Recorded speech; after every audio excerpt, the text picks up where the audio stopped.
Hello and welcome to a new video. Today we're gonna take a look at the new Enamorus in the Open Ultra League.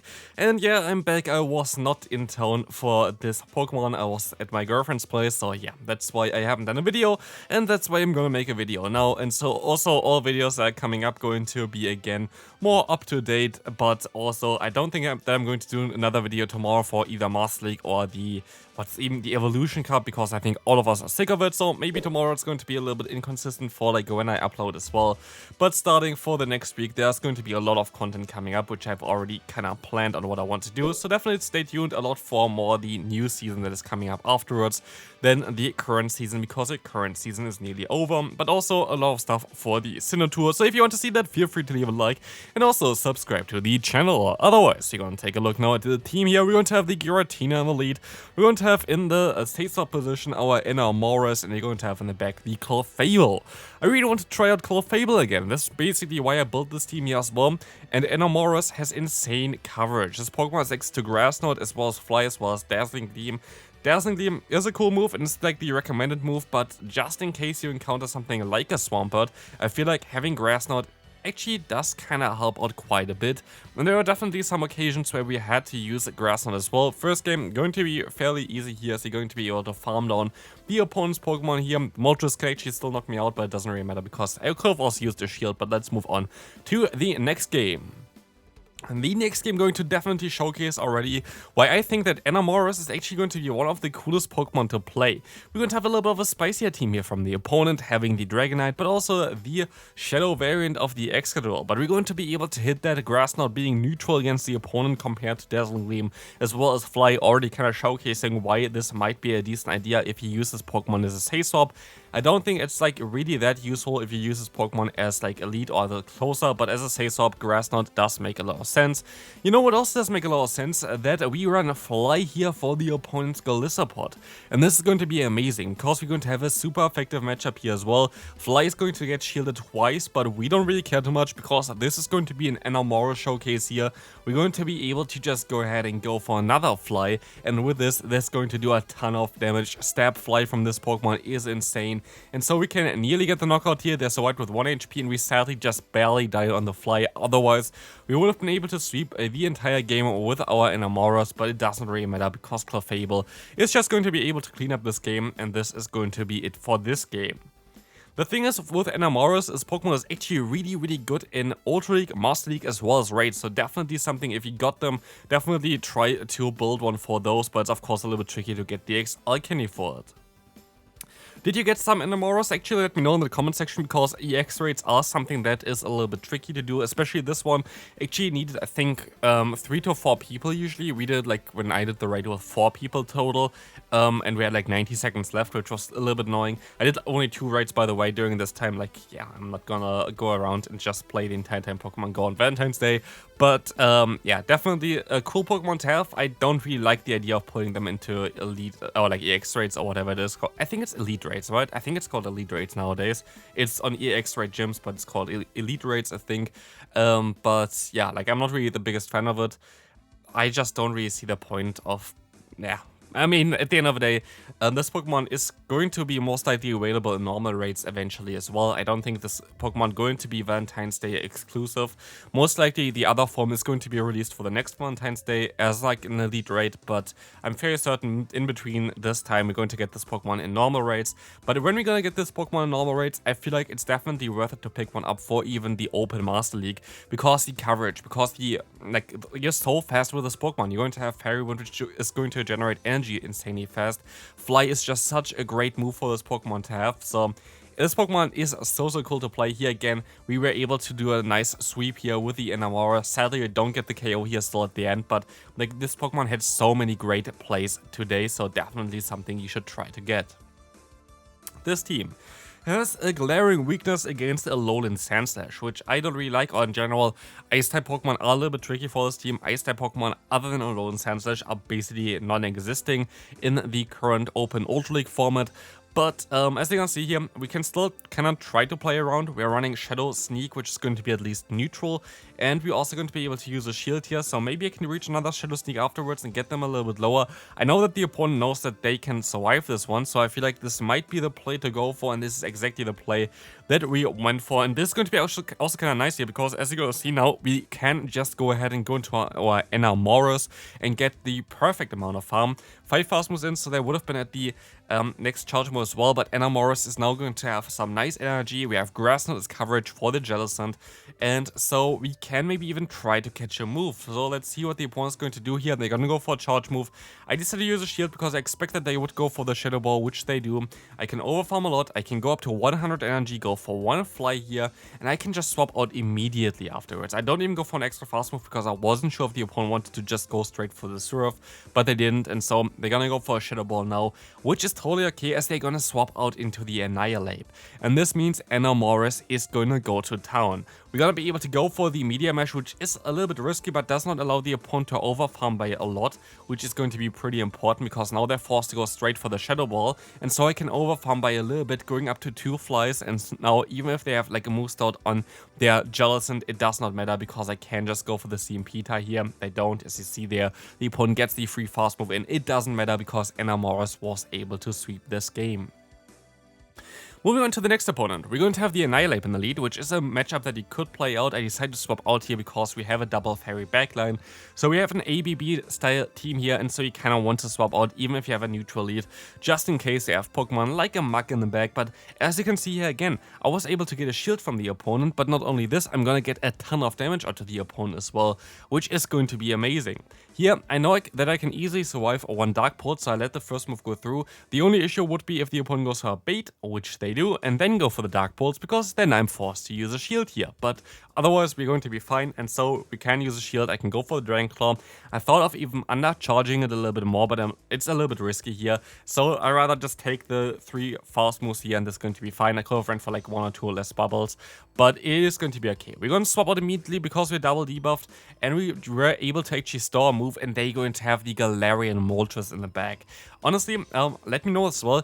Do you have the Galarian birds? Like, I have 1 Pokemon caught, like 1 Galarian bird caught, and that was with the Master Ball. And since I got my second Master Ball, I've seen, I think, 2 of them, but both of them were also Galarian Moltres, which I had already, so I didn't want to use it. And I basically use the daily instance like every single day, like not completely tryhard where I just go in a straight line for like 15 minutes, but I do kind of get a decent amount of spawns, and I barely get those Pokemon. I know that like some have like a million of those Galarian birds, and I'm like, that's cool, great, I would like to have that as well, but I'm still missing out on the Articuno plus the Zapdos, so Pokemon that I definitely kind of want to showcase eventually. Also really cool Pokemon for the Master League, but yeah, it is what it is. You're going to see the Annihilate is going to go for a charge move. This is going to be just the Ice Punch. It was unnecessary for me to go for an extra charge move because I would have lost CMP tie no matter what, but we can now move on to the next game. Next opponent, we're going to have here a very good player, by the way. Crescent Angels is one of the best players in the world as well. Like, come to Pokemon Go PvP and for like Go Battle League, because as you're gonna see, like they are basically all the time top of the leaderboards. It's kind of mad.